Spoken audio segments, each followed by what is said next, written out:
Valencia or somewhere else. Welcome to the 15th episode of the Valencia Property podcast, and I'd just like to say thanks for the amazing feedback we had from the last episode about mortgages and Spanish property. It was so good to know that it helped so many people who didn't really know the steps involved and what was possible. So good luck to those of you who got in touch with me to ask more questions and then contacted Mortgage Direct for more information. In fact, thanks for all the feedback so far on all of the podcasts. It's always good to hear great feedback from people. It's also good to know interesting feedback, let's call it, when it's not so great. We've had a couple of things like that about the sound quality and things like that. It's good to know that these posts have been so well received and are managing to answer people's questions about both Valencia Property and about buying property as a whole in Spain.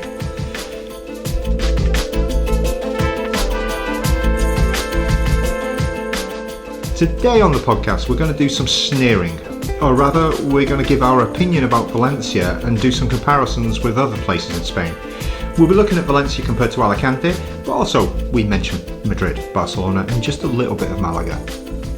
First though, as usual, we have some listener questions and the latest news from Valencia.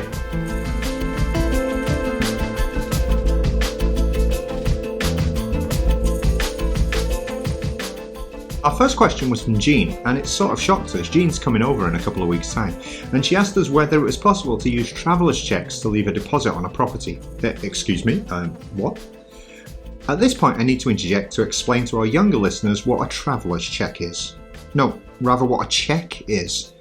Actually, we won't do that, as the concept may actually blow our younger listeners' minds in the same way a dial on an old telephone or the concept of what a fax machine does would. Needless to say, the answer is no, you can't use a traveller's cheque. Or rather, there might be somebody in Spain who will accept a traveller's cheque, but I've never met them. So unless we take our famous time machine back to the 80s, I think it could remain a no forevermore. Even then, it'd be seen as a strange way to make a payment in Spain, as I have never used a chequebook in Spain and I've been here for 30 years of my life and I can't see it coming back now. A bank draft? Yeah. On purchasing a property, which is essentially the same thing as a cheque, you use a bank draft, but never a chequebook, never a personal cheque, it's always a bank cheque. The next question came from Brent, and it was, is it possible with just a NIE number to rent a property before we arrive in Spain? I know you offer the service of viewing the apartment beforehand for us, so is it possible to actually do this without the NIE? Well, the answer, of course, is yes. It is actually possible to rent without a NIE number as long as the owner is up for it. However, getting owners to accept you as a client being a foreigner and without a NIE number limits the options you'll have. I've written about this before on the blog, and of course the link is in the show notes. The third question is different to the one I was going to use because I've just had a phone call, and as I have the memory capacity of a goldfish for phone calls, I thought I'd share this one with you. The client phoned me, and sorry, I didn't get the name, it came through WhatsApp as well, to ask if we could help him out. He'd seen a property with an agent and liked it and was thinking of making an offer. I asked the price and the offer and then told him it wouldn't be accepted because it won't be. It was too much of a difference between the actual price he was willing to offer and the actual market price. As you've heard before on this podcast, at the moment, properties in Valencia, you're very lucky to get anything off the price. I told him we could have helped him before had he contacted us before contacted the particular agent. So we could have made the appointments, put together an itinerary of things to go and see, and guided him through the process of purchase. But now he's a bit confused and wants to come to someone, and we can't really help him with that particular agent because that agent will always say they're our client, which they are. Anyway, once agents have their claws into you, there's no chance. Long story short, I'm going to a meeting next week to help him with negotiations and details, because that's what we do. We help people out.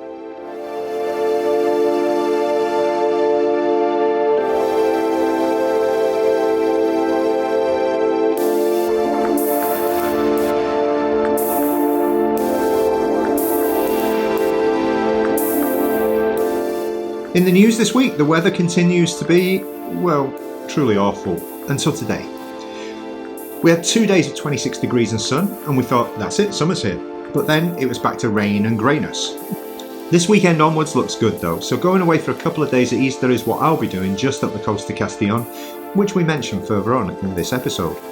And speaking of Castellón, Villarreal reached the semi-finals of the Champions League along with Real Madrid. Villarreal are from a small town just outside Castellón and are punching well above their weight. However, they aren't as good as Levante, who beat them 2 weeks ago in their endeavours to avoid relegation. Levante almost beat Barcelona too, but after missing a penalty, Barcelona came back and won. Difficult for Levante now to pull off the impossible and survive, but until it's mathematically impossible, we still believe.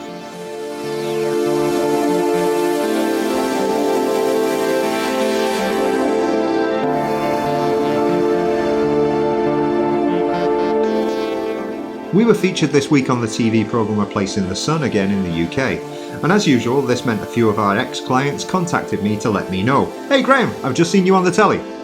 It's always a worry when these programmes appear because people expect the prices to be the same and the properties to still be available. They aren't, and they're not.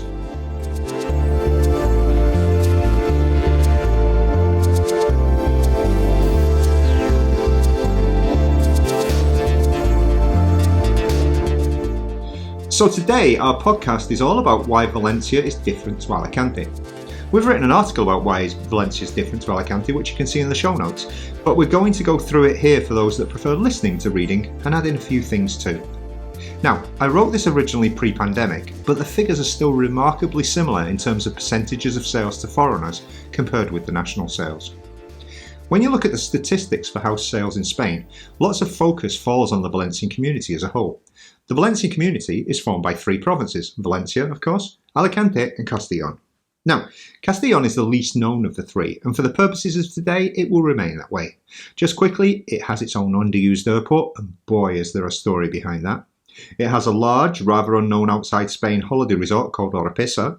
It has the fantastic Benicassim with its annual music festivals and a few other sandy beach resorts which are wonderfully empty all year round, like Peñíscola and Alcacebre. However, Castellón is little known really. When people talk about the Valencian community, they usually mean either Valencia or Alicante, and the two are used interchangeably. The truth is though, they are very, very different. Alicante is known for being an airport connection to Benidorm and other beach resorts. The negatives would say it's a place to get ripped off for your car hire, see boozy stag and hen do's, high-rise hell in Benidorm, beach resorts full of Northern European expats where the average age is waiting for the reaper, and well, let's keep away from more negatives. What Alicante, the region, is less known for is the city of Alicante itself. Palm line boulevards leading to the sea, the fact that the original name was Lucentum, the original city of light, and Alicante is the European city which gets the most sunlight hours, averaging 349 per month, just above Valencia in 6th place with 343. You can also go to the Palmeral at Elche, the Santa Barbara Castle on the hilltop overlooking the marina and port of Alicante, lovely inland attractions such as Guadalest and a whole lot more, including a decent and well-used theme park at Terra Mítica, just outside Benidorm. However, Alicante is associated with retirement and property for many Europeans. The airport is well connected to many parts of Europe and easy to get from to the resorts of Benidorm, Calpe, Altea, Moreira, Javier and Denia, among others. Those with less of a budget head south to the sprawling estates of Torrevieja, with its rather lovely nearby salt flats to the south, of which overbuilding and real estate excess can be seen in so many ugly 1970s medium-rise properties which have seen better days, and largely empty estates that extend for miles around golf courses and shopping centres. It's some people's idea of heaven. It's not mine, but a lot of people love it there. And yet people class the Valencian community as one homogeneous area. It's not. You won't find anything similar to that in Valencia. Valencia is very different. Every year there's a marked difference in property sales in Valencia and Alicante. It's the same every year. Foreign buyers of property in the 2 provinces are not only very different people, but they also want very different things and have different backgrounds. Almost 41% of buyers of property in the Alicante province were foreigners a couple of years ago, whereas just 11% of buyers in Valencia came from abroad. There were 9,247 sales of property in Alicante, meaning around 3,800 were to foreign buyers.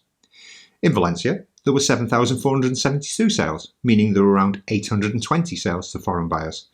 So not only are there 4 times as many sales to foreigners as a percentage in Alicante, but because there are more transactions, there are 5 times as many purchases by foreigners compared to Valencia, despite Valencia having a considerably larger population. If you strip out the foreign buyers from the figures, there are more transactions in Valencia than Alicante, which is what you would expect due to their respective populations. Valencia has a bigger population than Alicante. Valencia is a working city. Spain's third biggest city with an economy based on services, construction, the port, agriculture and manufacturing. In general, you don't find towns that are full of foreigners in the summer on the edge of a beach and empty in the winter where they feel soulless. That happens in Alicante. Most Valencian towns have a stable population throughout the year, though in some cases rising slightly in the summer as people go back to their pueblos for the holidays perhaps. There are exceptions such as Canet, Pobla de Fanals and Puzol Playa, which are full of life in July and August but rather empty for the rest of the year. But mostly, people live in their houses all year round and most properties are not second homes. This cannot be said of Alicante. The people who buy property in Valencia tend to be people of a working age who want to do more, not less. They want to participate in the culture and life of the city and the surrounding towns, not opt out. In Alicante, a lot of the purchases are from the older, retired generations looking to live out their golden years by a warm beach. Now, don't get me wrong, there's nothing wrong with that. It's just not what people look for in Valencia, and if you're looking for it, it's less likely you'll find it. In the Valencian community, 25.86% of all sales are to foreigners, or 1 in 4.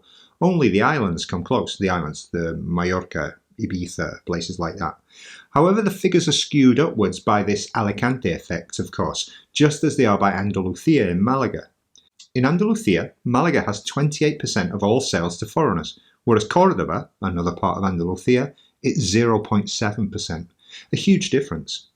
If you want to get away from all of those pesky foreigners, like me by the way, then go to Orense in Galicia, where not a single sale of property was made to a foreign buyer a couple of years ago. So what does this mean in Valencia? When you walk around Valencia, you aren't often surrounded by English, Dutch, German or French-speaking people. You might hear the odd conversation in English, especially in the favoured bars and cafes of the Old Town, Ruzafa, the Patacona and the Cabanyal. And on some days, the area around the Central Market can seem overwhelmed as cruise ships stop by and disgorge thousands of tourists into a very small area. However, mostly you hear Spanish and maybe some Valenciano.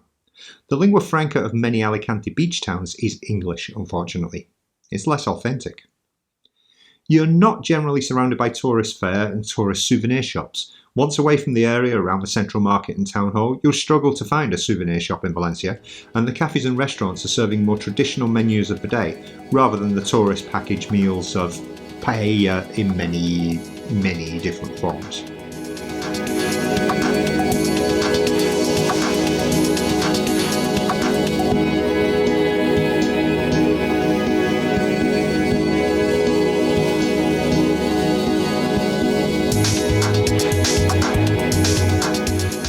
There are not areas which seem closed down for 10 months of the year in Valencia because the owners of the shops, bars and restaurants have to make their money during the summer season when people are there.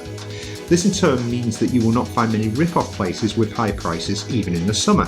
The owners recognise that if their year-round customers of locals don't spend their money at the bars and shops, then they'll go under.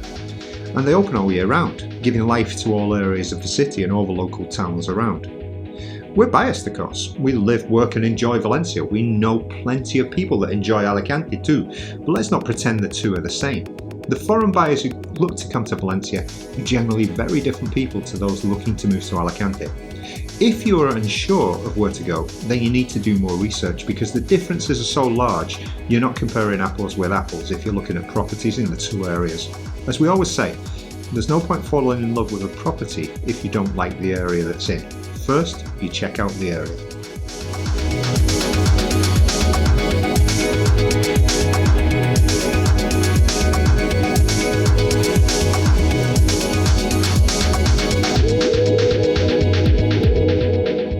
Valencia often gets compared with Madrid and Barcelona as well. Now, it's the small relation in the case of these because Valencia is a lot smaller than Madrid and Barcelona. However, it is the third biggest city in Spain. All of the emphasis of most people falls on Madrid and Barcelona when they look at Spain.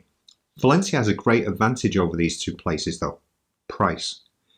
It's half the price in general for property in Valencia compared with Madrid and Barcelona, and it's a cheaper lifestyle once you get here. There are plenty of other advantages too: space, convenience, fewer tourists, climate. They all spring to mind. But we've written an article about this where we actually list 112 reasons to move to Valencia. You can find it in the show notes as well. Communications are great from Valencia.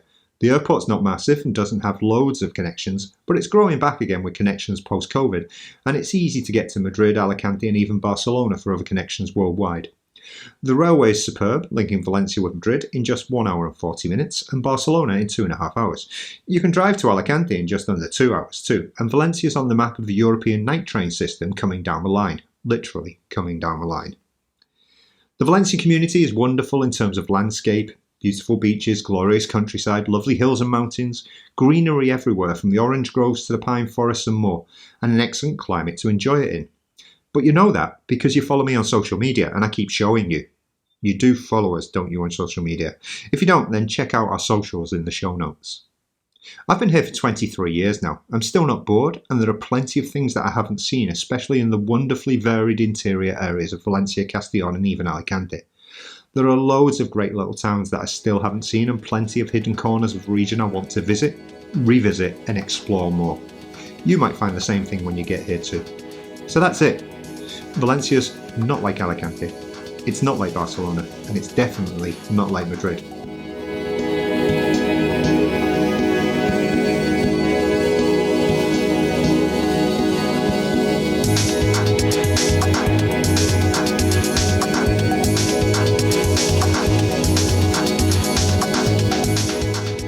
Finally, before we get onto our recommendations today, we're going to do our first part of Meet Our Team.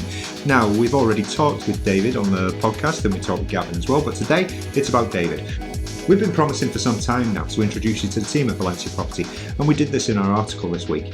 You might already know me, Graham, narrating. If you've been listening to this, yes, you know me, and lots of you will have spoken to me already. So we'll start with Dave, who's been a part of the Valencia Property family for a long time now. Graham and David met while playing cricket in Valencia, and David was working as a chef in the city and was, let's say, tired of it. Tired of the long hours, tired of the working conditions, and he felt that a change in career would benefit his family life. Now, having lived and worked in Valencia for over a decade at that point, he knew a lot about the city and its surroundings, and being bilingual and having worked in the construction business originally on arriving in Valencia, he was ready to take up a new challenge. A quick learner and really good with people, Dave fit in immediately and has now been working with us for almost a decade. He's an expert in using Google Maps and Earth to find out whether properties will suit our clients and exactly where they are. He's an expert on Idealista. I've never seen anyone better on Idealista than Dave. He's a lot better than me and I'm pretty good on it. And he's an email lover. That's actually a lie. He hates them, but he always likes people to send emails so he can find the trail of how people have been in touch beforehand. David takes our clients by the hand from the start of their Valencia property journey and will no doubt drop a few F-bombs when applicable if an agent lets us down, which they may well do. He's so good that one of the big chain agents tried to poach him this week. That was fun, as he knows how much pressure they put on agents and the fact he would have to be suited and booted. That meant it was a big, nah, I'll pass.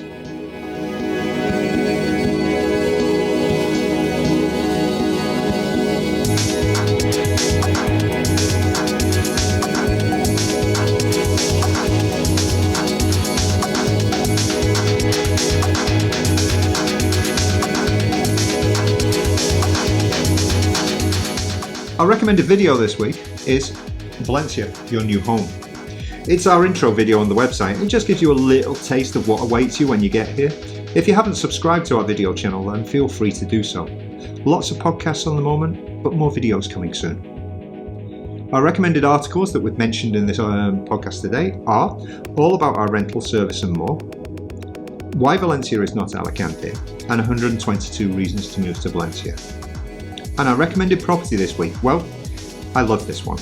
I went to see it last week and it's one of those you can easily imagine yourself living in. It can be combined with a garage purchase or a low price rental property for golden visa types. It's 470,000 on the edge of Bleliana.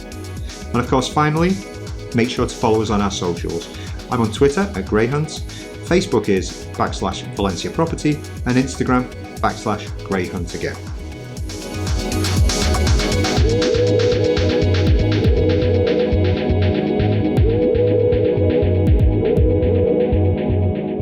So, from the podcast for this week, that's all. We hope you've enjoyed it and we hope that you'll join us again next week when we'll be talking about more things including currency transfer.